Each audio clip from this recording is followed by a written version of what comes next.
Hey guys, this is Aaron with Goodness Chick, live at 5. Thanks for joining me today. If I were to throw out some words like mental health, counseling, what kind of things pop in your head when I throw those out there to you? A lot of times our own personal experiences can kind of put together preconceived thoughts, definitions, viewpoints of things. This is especially true when it comes to the mental health field, to counseling. But what I want you to kind of consider, and this week we're going to really delve into some stuff, how receptive would you be if your young person came to you, or we'll say your spouse, somebody in your family, your immediate or extended family, and kind of expressed that they wanted to go to counseling, or maybe they were struggling with some things. How do you see yourself reacting to that? So in today's world, okay, I say this, as an adult, when I was a teenager, being a teenager today is not the same as what it is, a number of years ago, whether that's 10, 15, 20, 25 years ago. It's a whole different world. And we're looking now at, we'll just say statistics. There's almost an explosion of young people that are struggling with anxiety, depression, and whether that be chemical imbalance or just specific to this time in their life, we've got a lot of issues at hand. And what I want to throw out to you is our reaction, our viewpoint of the mental health field and counseling are really, really important in terms of how our kids decide to receive help or not to receive help. And even if they do receive help, their willingness to be receptive to it.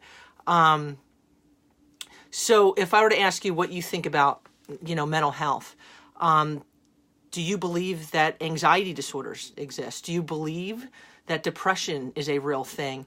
What are your thoughts? Do you know that if you're somebody that you care about is struggling and they were to approach you, how first do you feel like you would react emotionally? And then in terms of verbally, which can be two different things, what do you think your response would be? Do you feel like the realm of mental health is the real deal? Or is it something that you think is inauthentic? It's something that's kind of up here. And this isn't to put you on the spot, but what I'll tell you is we have, some amazing young people out there and a lot of amazing young people who are struggling and will not take that step forward in either asking for help or being willing to actually sit down and talk to somebody because they're fearful, because their perception of what, we'll say things at home that this isn't legitimate. This is something that's in my head. This is something that I should be able to turn off and I can't. And when, there's the approach of that, it is something that's open. It is something that, okay, we need to work on. The willingness to receive and soak in help is so different. And in today's world, I will say counseling isn't a fix, an instant fix. We like instant, fixes for everything. And when it comes to struggles we've had, whether it's, anxiety, depression, eating disorder, self-harm, issues that have kind of been going on at home, whether that's, with parents or with siblings, and we all have got our stuff, that's been ongoing for a long time.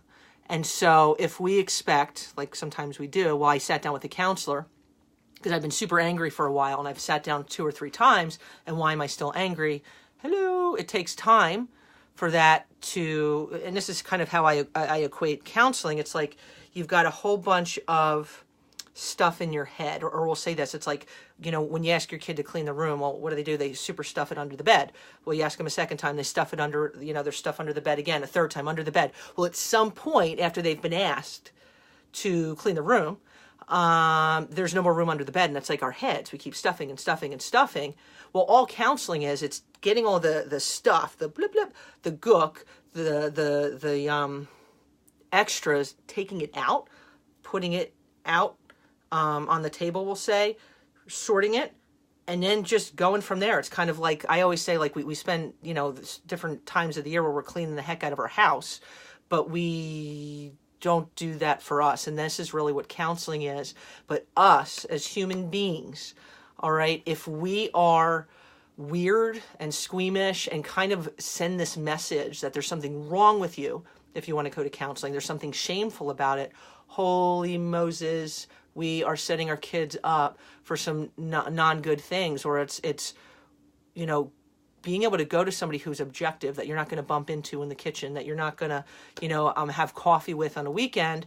There's something really positive to that, and great about that if you look at it like this. I look at counseling, if you get, or whether it's you, your loved one, with somebody who's professional, insightful, and objective and knows what they're doing, and the person sitting down is willing to listen and learn and sort things out, really good things can happen. And sometimes that might mean getting lined up with a psychiatrist and medicine. If there's a chemical imbalance, medicine might be necessary. That is not my first approach. And sometimes it's, you know, let's put them on meds, false, because then we're gonna give you some medication and not sort out what's underneath, what's in the layers, because counseling's a big step for a lot of people.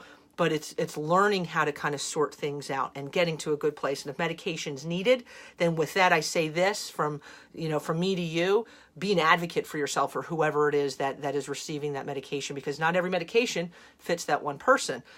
It takes time for it to kick in. You know, the first time you take a pill, it's not, woo, I'm not anxious anymore, because it takes time to go through your bloodstream. Again, we are not patient humans.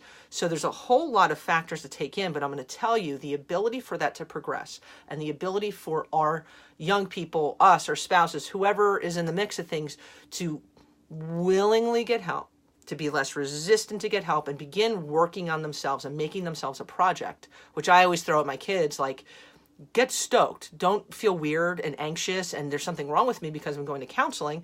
I'm making this project me. I'm going to work on myself, get in a better place.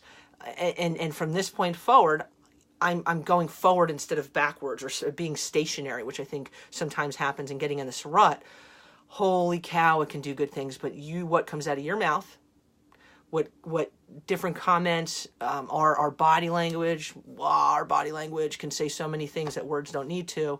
And so many times over the years, I've had people say, you know, I can't take that step because it's weird, or there's something wrong with me, or what will people think? And I'm like, hello, if every teenager went to counseling a few times and to the right counselor, it would do some really good things. And middle school and high school are the perfect time. We kind of like, we don't want to talk about it. What are people going to think about my kid? And we'll just wait till later. Hello, middle school and high school are the ideal times to work on, for that young person to work on themselves. It gets harder as we get older. College, there's, you know, we'll say less time or less access to people that you really there's always mental health services on campus, which are awesome. Middle school and high school are the time, and I would scream it from the rooftops, and how so many are resistant to that because of their preconceived notions of counseling. And that's crazy train. Leave them at the door, baby. Let your kids get help. You go get help, because really, you know, and I'm not, you know, whoever I'm talking to out there in cyber world, I do believe at some point all of us can benefit from counseling if it's perceived as a gift and something I can work on myself. But I know it's not for everybody. But if we're a whole family unit and everybody's a piece of the puzzle, and we encourage our young person to go to counseling, it's okay if they say, hey, will you sit in with me? Or maybe not. Or we get the whole family involved. When we are on board, it makes their journey and they're going forward so much easier. So I encourage you to kind of kick that around a little bit. How open-minded are you? Are we? Could we work on that? Are you in a good place? And I say awesome if that's the case. But I do always believe that there's room for growth, us learning, gaining insight, and having dialogue with our kids. And it's something, when it comes to dialogue in particular, it could be as easy when we become a little bit more comfortable talking about emotions as, you know, you're watching a TV show or a movie and there's some situation with somebody who might be struggling with depression or anxiety or whatever, and ask them, like, what do you think about that?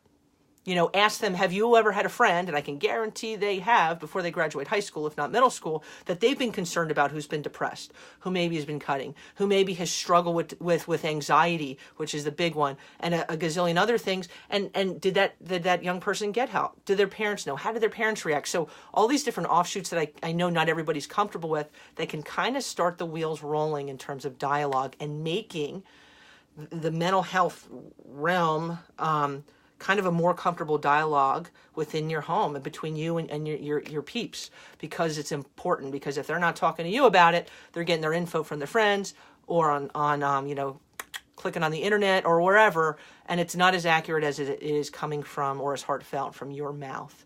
And it is not easy sometimes, but I say keep on keeping on.